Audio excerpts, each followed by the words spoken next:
This video was made in partnership with ExtremeRate.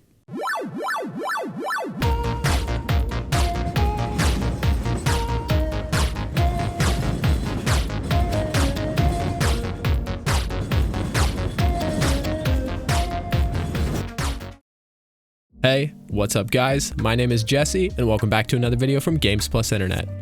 I don't know if it is as surprising to you guys as it is to me, but in some weird series of events where I destroyed a controller and then buried it and then fixed it in a series of different videos, somehow landed us a partnership with ExtremeRate. So if you haven't heard of ExtremeRate, or maybe you've never actually modified a controller yourself or anything like this, is your first time looking into it, ExtremeRate provides all types of products varying from PlayStation to Xbox and Nintendo that's on current generation and last generation, and then a whole bunch of retro game stuff. And this doesn't just consist of all replacement shells for controllers. They also have a whole bunch of different mods that you can do for your controller or your console yourself. Even if you aren't specifically building a PS4 controller, I would still look into their website. They reached out to me and said that they liked my content, and if I wanted to build a controller, that they were willing to provide whatever I wanted. And if I wanted to make a video out of it, they thought it sounded like a great idea, but I didn't have to. This isn't required. I'm not being directly paid for this, but I do have an affiliate code that is a discount code. So if you also want to build a controller yourself, use code GAMESPLUS when checking out on the ExtremeRate website. That's a discount code and an affiliate code, so that helps support the channel and myself as well. I picked out the top of the controller and the bottom of the controller myself, but the people at ExtremeRate were actually nice enough to send over a bunch of extra stuff that I forgot to pick out. So like the buttons that you saw and the different joysticks that you saw included, as well as some other things that I might end up giving away. They sent NES style PS4 controller stand. It looks really sweet. Doesn't really match the theming of this controller, but I do think it looks pretty cool. And then also they sent this like psychedelic purple glossy shell, and I think I'm gonna end up trying to give away both of those items. All right, awesome. Let's go ahead and get started with the controller. The back side of the PS4 controller, it's got 4 separate Phillips head screws on it. ExtremeRate provides a screwdriver with all of their kits. I know this because I now have like 5 screwdrivers because everything I opened up came with a screwdriver, but I'm gonna use this fancy green one because it says ExtremeRate on it. I think anybody could definitely do this if you have a PS4 controller and this is something you're interested in. This is definitely like more of a beginner customization thing. You don't have to be very tech savvy to do this, as long as you can use a screwdriver and you can be a little bit delicate with your hands. After you get all 4 of the screws removed from the back side of the controller, you can kind of squeeze the base of the controller together a little bit and start to pop it apart, and then you can start to pry the PS4 controller open like a book. As you're opening up the PS4 controller, you're going to want to be cautious of the ribbon cable that's directly on the inside. This is what attaches the top of the controller to the bottom of the controller. So as long as you make sure to disconnect it before you start yanking on stuff, it will be fine. So make sure that you pull that out of there as you're opening up the controller. The next thing we're going to want to do is remove the battery. As long as the battery is in good condition, you're not going to need to replace it. PS4 controllers aren't that old yet, so they really shouldn't start swelling. They can just be pulled out pretty easily on the connector. You're going to want to pull from the white connector head itself and not the wires if you can. You don't want to pull the wires out of this. Next, we can remove the black tray that the battery sits in. Underneath this, we're going to have to disconnect a ribbon cable. This shouldn't be too difficult to remove, but mine was stuck the first time I took this controller apart, so you might have to kind of pry it apart.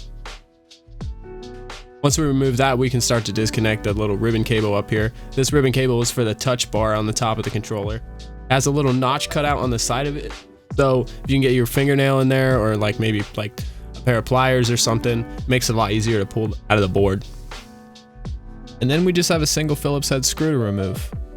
After we get this screw removed, the whole board and all the buttons and everything can be removed from the top of the controller shell.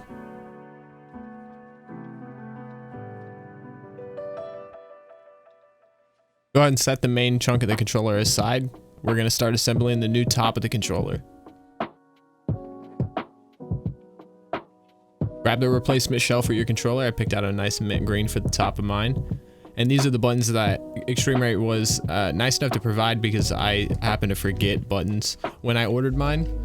So they sent some nice white ones.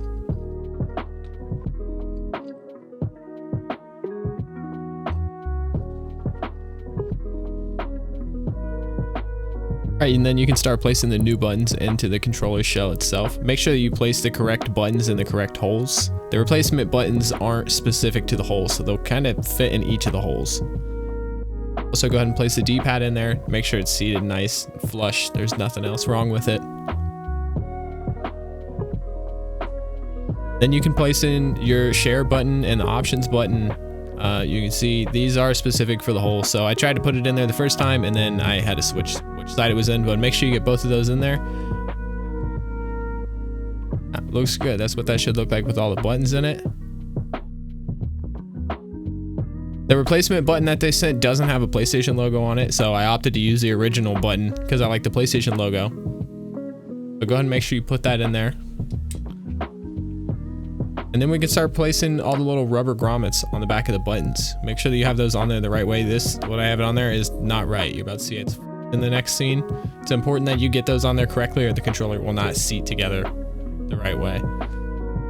Rubber grommets for the buttons and the D-pad kind of snap in place a little bit better. The one for the PlayStation button was a little bit more confusing for me, but it should be simple. There's a little bit of a wear on there from the shape of the controller. Now we're going to take the touchpad out of the old shell and swap it to the new one. You can kind of just flip that through the opening at the bottom and that pulls right out. This is kind of a delicate process, but it is also pretty simple.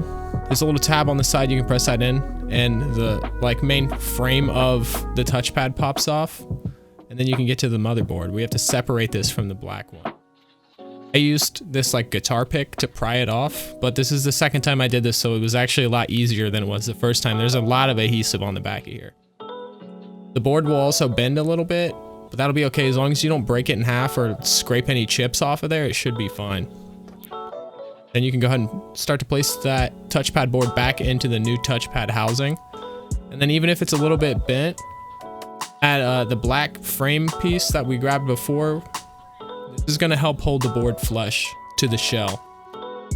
Make sure you get the ribbon cable through the hole that's on there, and then you can snap that in place. There you go. That's the touchpad is put together. In the same way we pulled it off the old shell, we're going to flip it up through the touchpad hole on the housing on the new shell. And that's that. That's pretty much the whole top of the controller assembled.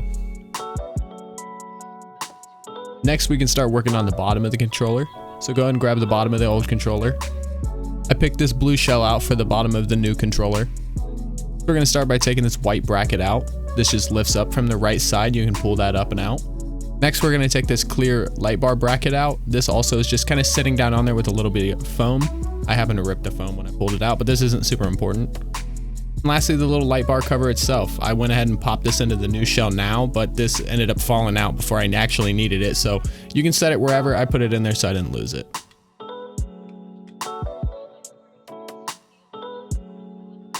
And then lastly, we just have to remove this little board. This is how the controller charges. There's one screw and then the whole piece kind of pulls up out of there. There's a piece of tape holding it in as well. So I'm gonna transfer that tape so no dust gets inside your controller. I suggest doing that, but you don't have to. So go ahead and swap that in there and make sure that the hole is lined up on that little motherboard so that you can get it screwed back into place and it's not loose in the bottom of your controller there. Yeah, that's what that looks like. Then we can start putting the rest of the pieces on. We can put this clear piece in place. And that little bit of foam I put back on there to help hold it, but it doesn't really need it because the rest of the controller is going to be flush against there. For the white bracket, make sure that you have the flat side on the top because it does go in upside down and you can get the controller like 90% of the way assembled without realizing you have it upside down. Make sure you have that white bracket in there the correct way or else it will be very difficult to get all the way back to this point just to flip it the other way. But yeah, there you go. That's the bottom of the controller assembled. At this point, we're going to go ahead and start swapping out the joysticks and the buttons for the main controller body part, I guess. We're going to start with the joysticks. These are super simple. They just slide up off of the joystick housing. And then the new ones slide down on in. Like that's a guaranteed thing. They are thing kind of cylinder on the inside. They're a little bit oblong shaped, so just make sure you rotate them the right direction before you slide them down on there. But yeah, that's that for the joysticks. Super simple. They slide down on, and then you're gonna want to give them a little test click and make sure that they're flush and all the way down on the controller. Next, we're gonna remove both of the triggers on this side. We're gonna start with the bottom trigger. I'm gonna start by prying it out of this little socket. This controller has been taken apart before, so this one's a little bit easier than yours might be. And then unhook it from the bottom of the trigger mount there. Okay. And then for the top one, the best I can explain it is kind of just wiggle it and pull it at the same time. Then you have both of them removed. We can go ahead and put our new triggers on there, both of our fancy new white. Start by hooking the trigger onto the back of that trigger hook, and then this is going to be a little bit stiff. The new ones are a little bit bigger in dimension than the old ones were, so I had to really pry to snap those in place. And then once you get it in there, make sure you give it a squeeze chest. You notice this one didn't go all the way. There's a little metal spring in there that has to be lined up with the back of this trigger in a bracket spot, and if it's not, the trigger won't function. Here you can see this is what it's supposed to look like when it's done correctly. You can just flip that out with a toothpick or a screwdriver. That little spring is super easy to get in place. Top trigger is just as easy to put on as it is to take off. Just get it lined up and kind of wiggle it and slide it back in place. There you go. There's your left one and your left two trigger, both assembled. We're gonna repeat this process for the right side.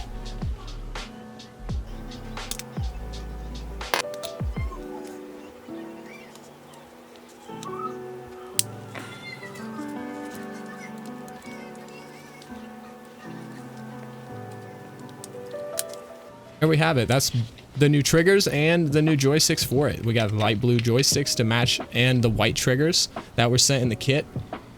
We can kind of get the rest of the controller assembled. So go ahead and grab the top, and we're going to mate the top up with the internals of the shell.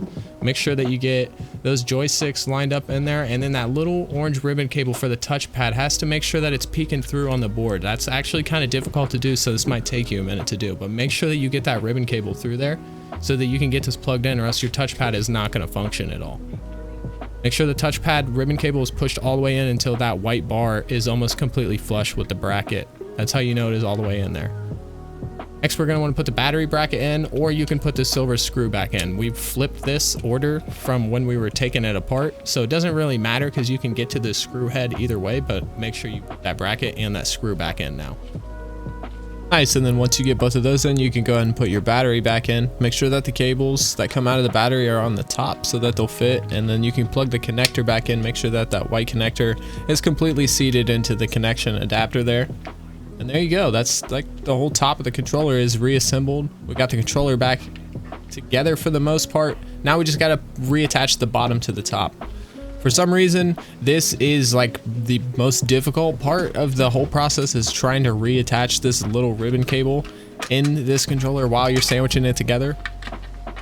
Mostly it's just difficult to get the ribbon cable back into the adapter, the little connection spot, while squeezing the controller together. Like, it's difficult to give yourself enough room, but also not pull the connector out of the ribbon cable. But yeah, that's the last step, really. All you have to do is snap the controller together. Once you get everything snapped together, you can check and make sure that your buttons all work and that your triggers work and that nothing's too stiff. If there's a button that's too stiff, then you need to make sure that everything's put together correctly. But for the most part, that's it. All that's really left to do is to put the screws in the back of the controller, and then yeah, our project is finished. Our new custom controller is completed.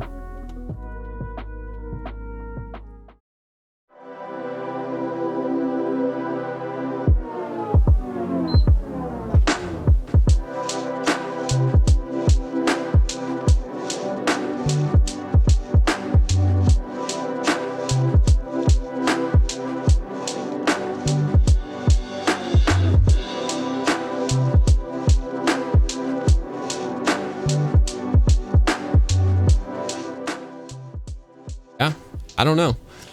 I started this project so long ago now that I don't know, it's kind of strange to look back on. The controller has been assembled for like the better part of a month now. I've just been working on the video and the voiceovers, and then I got way too into animating these little pixel art things, so probably you'll see more of those. But I don't know, I just want to say, like, I'm extremely grateful for ExtremeRate reaching out to me and giving me the opportunity to do this partnership with them, and then also to you guys. Like, if you're still here, if you're still watching this, like, I appreciate it. I appreciate all of the support that you guys show me as we enter the new year. This even though it's the end of the first month, is the first video for my channel for 2023.